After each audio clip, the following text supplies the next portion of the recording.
27 albums in 51 years. You wouldn't blame Alice Cooper if you wanted to slow it down a bit. But there's no chance, is there, Alice? No. I'm actually working on 3 albums right now, and I'm in 2 touring bands. So I thought I would slow down too, but it just wasn't in the cards. Well, we've heard that you're not going to retire until Mick Jagger's retired. And you're a lot younger than him. Yeah, I mean, he's the prototype lead singer, and every lead singer in the world owes him a lot because he's the one that really kind of like invented all of us. We just took it in all different directions. But Jagger's still going strong. He'll probably be still doing this when he's 90. Yeah. Well, album number 28 finds Alice coming over all nostalgic in his early days in Detroit. So here's one for all you rockers out there. I just can't cope with all this disease. Look at me, look at me. Social debris. Look at me, look at me. Social debris. Look at me, look at me. I'm social debris. Wow. That's a lively one for our One Show viewers, that, Alice. With the Alice Cooper band always felt like social debris. We didn't feel like we really fit in anywhere. And Detroit is kind of the butt of the joke, a lot of the times. And so Detroit was kind of social debris also. So, but all the hard rock came out of Detroit. All the really hard rock bands came out of Detroit. Is that, I mean, you've obviously named your album Detroit Stories. Is that what you kind of get into? Is that what it's all about? Is that where the stories for you all come from? Yeah, and Detroit's unique to any other city, I think. It's an industrial city. All the cars are made there, but it's also Motown and hard rock. And so 2 of the major, types of music are coming out of one city that is kind of, it's always been sort of the joke of the city, But, I mean, look at all the music that's come out of here, for everybody from Suzi Quatro to Smokey Robinson and the Miracles. And as Jermaine said, this album is quite nostalgic, Alice. Why did you choose this one then to do a bit of looking back? Well, I'm not really a nostalgic kind of person, to be honest with you.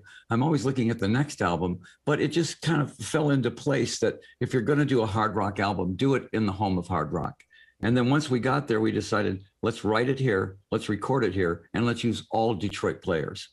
So I stepped away from my band and decided to use, one guy from the MC5, one guy from Grand Funk Railroad, one guy from, just all these guys are there, and I said, well, I want to work with Detroit players. And also, Alice, I mean, I hear your dad was a minister. How did he react, I suppose, to kind of your evil character that you created for on-stage performances?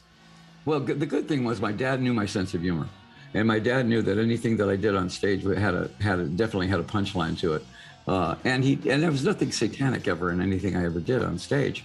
I grew up in a Christian home, and I actually came back to Christian.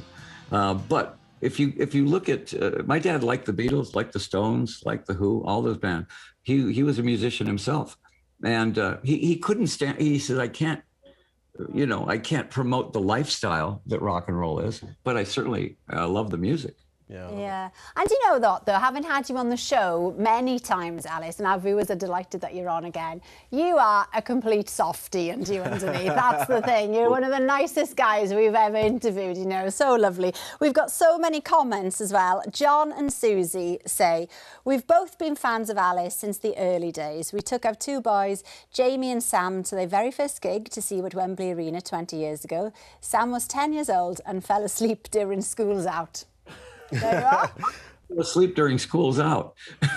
It's like a lullaby for him. It is, exactly. Natalie also says, School's Out is still one of my favourite go-to feel-good records. Although I am 63 now, it takes me right back to the last day of term feeling. Oh. Elizabeth says, fabulous to see Alice. I've seen him 7 times in concert and looking forward to seeing him again in Scotland. Oh, there you are. You see, when all this is over, you must be looking forward to coming back and touring over here, though, because, it's a big part of who you are, isn't it?